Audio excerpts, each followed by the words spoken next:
और नंगे पाँव चलती लाउंज से किचन की तरफ आई।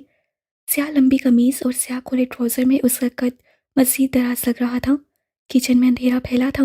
वो दरवाजे के करीब रुकी और हाथ से दीवार पे स्विच बोर्ड ठोला। बटन दबाने की आवाज़ आई और सारी बत्तियां जल उठीं। उसने आगे बढ़कर फ्रिज का दरवाज़ा खोला और पानी की बोतल निकालने को झुकी। झुकने से रेशमी बाल कंधों से फिसलकर सामने को आ गिरे। हया ने नज़ाकत से उंगली से उनको पीछे हटाया और बोतल निकालकर सीधी हुई। फिर काउंटर पे रखे रैक से शीशे का ग्लास उठाया और बोतल उसमें उंडेली। पानी की नदी सी ग्लास में गिरने लगी।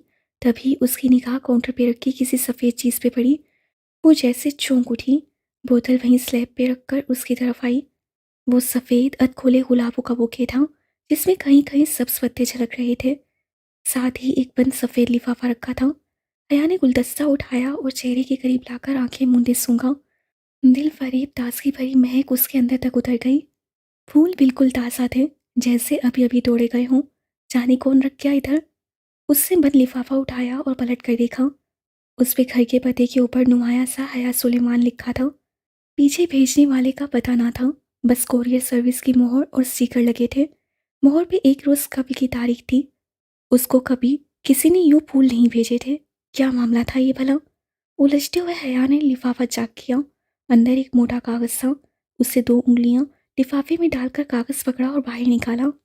सफ़ेद कागज बिल्कुल साफ था। ना लकीर ना कोई डिज़ाइन। बस उसके वश में अंग्रेजी में 3 लफ्ज़ लिखे थे। वेलकम टू सभान जी। वो सन्नाटे में रह गए। ये क्या मजाक था। भला खत भेजने वाले को कैसे पता कि वो सभांजी जा रही है। खत पे तो एक रोज़ कब की तारीख थी। जब भी कबूलियत की वो ईमेल उससे अभी 15 मिनट पहले मौसूल हुई थी। जो बात उसे ऑफिशियली बताई ही 15 मिनट कब गई थी, वो उस शख्स को एक रोज़ पेशर कैसे मालूम हुई। अगर सारा को उससे खुद अभी ना बताया होता तो वो समझती कि ये उसकी हरकत है।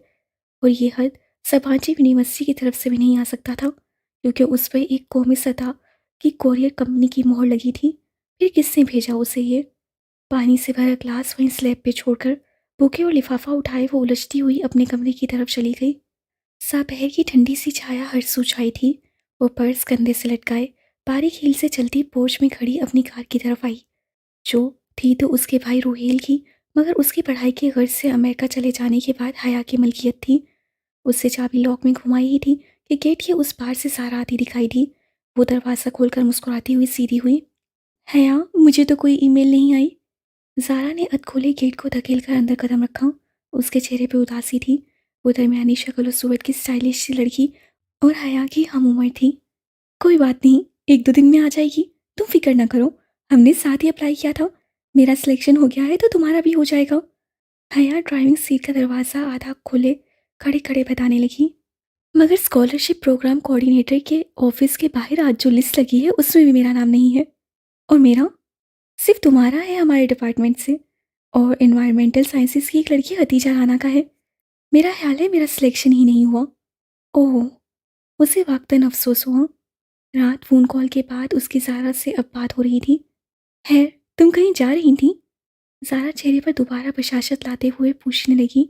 हाँ, मार्केट जा रही थी इरम के साथ। दावर भाई की मेहंदी का फंक्शन है और मेरे लहंगे के साथ की हाई हील्स गुम हो गई हैं। शायद काम वाली उठा कर ले गई है। अब नए जूते लेने पड़ेंगे। तुम चलोगी। वो गाड़ी से कोनी टिकाए तफसीलन बताने लगी। इस वक्त वो हल्की आसमानी लंबी कमीज और तंग चूड़ीदार पजामे में मलबूस थी। कमीज का दामन टखनों से ज़रा ऊपर तक था। हम रंग दुपट्टा गर्दन के गिर लिपटा था। बाल कमर पे गिर रहे थे और आतन आंखों में गहरा काजल डाला था। हाँ, चलो फिर जल्दी निकलते हैं। ज़ारा फौरन तैयार हो गई और फ्रंट सीट की तरफ बढ़ी। इरम को भी लेना है। आया ने अंदर बैठकर दरवाज़ा बंद किया और इग्निशन में चाबी घुमाई। वैसे तुम्हारे शख्स से ताया इरम को यूं तुम्हारे साथ शॉपिंग पे जाने की इजाज़त दे देते हैं। इरम उन दोनों से जूनियर थी और उसका डिपार्टमेंट भी दूसरा था, तो सारा की उससे ज़्यादा मुलाकात ना थी। उनकी सख्ती सिर्फ स्काफ तक है। वैसे बहुत अच्छे हैं वो कार बाहर गेट पर ले आई। इरम का घर हया के हमसाए में था। दोनों घरों की दरमियानी दीवार में आने जाने का रास्ता भी मौजूद था। लेकिन उसे जब भी इरम को पिक करना होता वो उसके गेट पे हॉर्न दिया करती थी।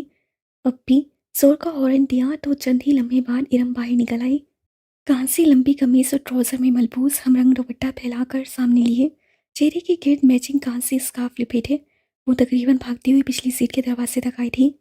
हेलो हया, हेलो सारा। बेतकल्फी से